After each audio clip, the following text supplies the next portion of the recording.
Yhwach, gagamitin na rin ang kanyang Almighty laban kay Ichigo. I-reveal na nga ang tunay na kakayahan ng kanyang Almighty. Ang i-recap nga natin ngayon ay Bleach Chapter 677. Last chapter nga ay nasaksihan natin kung paano ginamit ni Ichigo ang kapangyarihan ng kanyang hollow form laban kay Yhwach. Bago matapos ang chapter ay ipinakita nga na gamit ang kapangyarihan ng Getsuga Tensho na hinaluan ng Gran Ray Zero ay nagawang mahiwa ni Ichigo si Yhwach sa gitna. Bago tayo magsimula ay huwag mong kalimutang mag-follow sa ating Facebook page at mag-subscribe sa ating YouTube channel. Malapit na tayong maka 100 subscribers sa ating YouTube at dahil nga ito sa inyong walang sawang suporta. Maraming salamat sa pag-share at pag-like sa ating mga videos. Ano pang hinihintay natin? Nagsimula ang chapter nang ipinakita na tinamaan si Yhwach ng ginawang pag-atake ni Ichigo gamit ang pinagsamang lakas ng Getsuga Tensho at Gran Ray Zero. Pinuri ni Yhwach ang lakas ni Ichigo at sinabing hindi niya inaasahan na kaya nitong magpamalas ng ganoong kalakas na kapangyarihan. Nagsimulang mabasag ang Getsuga Tensho at sinabi ni Yhwach kay Ichigo na matapos ang lahat ng ginawa nito ay wala pa rin itong binatbat sa kanya. Muli namang sumugod si Ichigo kay Yhwach ngunit ipinakitang nagawa itong mas alag ni Yhwach gamit ang kanyang espada. Sinabi ni Yhwach na kaya niyang basahin ang iniisip ni Ichigo na para ba itong isang bukas na libro. Ayon kay Yhwach, iniisip ni Ichigo na masyado siyang minamaliit ni Yhwach kaya hindi nito ginagamit ang tunay nitong kapangyarihan. Kaya naman nais samantalahin ni Ichigo ang pagkakataong ito upang maunang umatake at tapusin si Yhwach.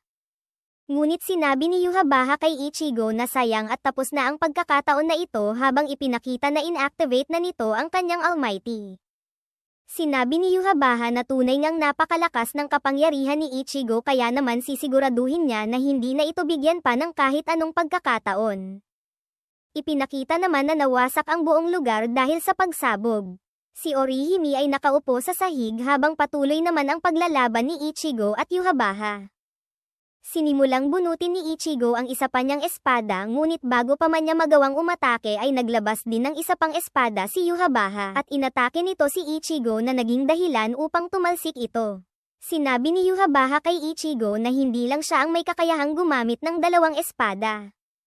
Napa-atras si Ichigo ngunit sinabi ni Yhwach na kailangang mag-ingat nito sapagkat meron naghihintay na patibong para sa kanya. Nang biglang ipinakitang natusok ang paa ni Ichigo paglapag ng paa nito sa lupa at namilipit ito sa sakit. Muling tumalon si Ichigo at sinubukan nitong gamitin ang poste sa kanyang likod upang itulak ang kanyang sarili pasugad kay Yhwach. Ngunit ipinakita si Yhwach na nakangiti na tila ba alam nito ang susunod na gagawin ni Ichigo. Biglang ipinakita na mayroon ding patibong na inilagay si Yhwach sa lugar na tinapakan ng paa ni Ichigo kaya naman natusok ang paa nito at bumagsak ito sa lupa dahil sa natamong pinsala.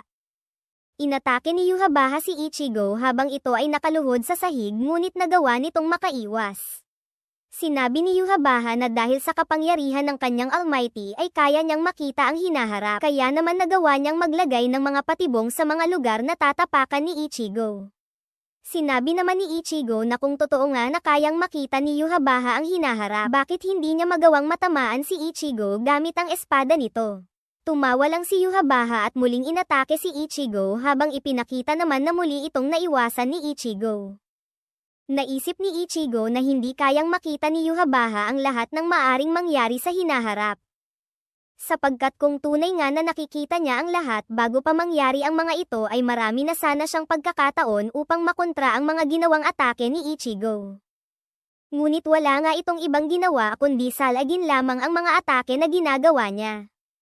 Sinabi pa ni Ichigo na siguradong may limitasyon ang kapangyarihan ni Yhwach kaya naman kailangan niyang pag-isipan ito ng mabuti. Sinabi naman ni Yhwach na alam niya na iniisip ni Ichigo na may kahinaan ang kapangyarihan ng kanyang Almighty. Alam ni Yhwach ang iniisip ni Ichigo na kung patuloy na mag-e-evolve ang kanyang kapangyarihan ay magagawa niyang baguhin ang hinaharap na nakita ni Yhwach. Sinabi pa ni Yhwach na si Ichigo ang bahala kung gusto nitong maniwala na kaya nitong kontrahin ang kapangyarihan ng kanyang Almighty sa naiisip niyang paraan. At sinabi na wag itong aalis sa kanyang kinatatayuan para malaman kung tama nga ba ang iniisip nito. Nang biglang ipinakitang nagtamo ng matinding pinsala si Ichigo at nahulog ito sa sahig. Nagtataka si Ichigo kung bakit biglang may lumitaw na patibong sa lugar na kanyang kinatatayuan. Sinabi ni Yhwach na tunay nga na hindi nito naiintindihan kung paano gumagana ang hinaharap. Ayon kay Yhwach, ang kasalukuyan ay maaring magresulta sa iba't ibang hinaharap. Ang mga hinaharap na ito ay maaring mahalin tulad sa mga butil ng buhangin na nagkalat sa paligid upang bumuo ng hindi mabilang na posibilidad na maaring magresulta sa hindi mabilang na hinaharap. Sinabi pa niya na maaring mabago ni Ichigo ang hinaharap kung patuloy itong mag-e-evolve habang nakikipaglaban. Ngunit ang paraan na ito ay parang pagtalon lamang mula sa isang butil ng buhangin papunta sa iba pang mga nagkalat na butil nito. Sinabi pa ni Yhwach na maari itong paulit-ulit na gawin ni Ichigo ngunit gamit ang kapangyarihan ng kanyang Almighty ay kaya niyang makita ang lahat ng mga butil ng buhangin na ito at malaman ang lahat ng posibleng hinaharap kahit gaano pa ito karami. Sinabi pa nitong wag sumuko si Ichigo at lalong wag na wag itong mawawalan ng pag-asa. Sapagkat wala nang mas sasakit pa sa isang magulang na patayin ang kanyang sariling anak habang ito ay nakakaranas ng kawalan ng pag-asa. Ngunit sinabi naman ni Ichigo na alam niya ang pakiramdam ng taong nawawala ng pag-asa sapagkat ilang beses na niyang naranasan iyon, at ilang beses na niya rin iyong napagtagumpayan. Hanggang sa ipinakita na biglang inactivate ni Ichigo ang kanyang Bankai. Kung nagustuhan mo ang recap na ito ay huwag mong kalimutan na i-like ang video na ito at mag-subscribe para mapanood mo ang kasunod.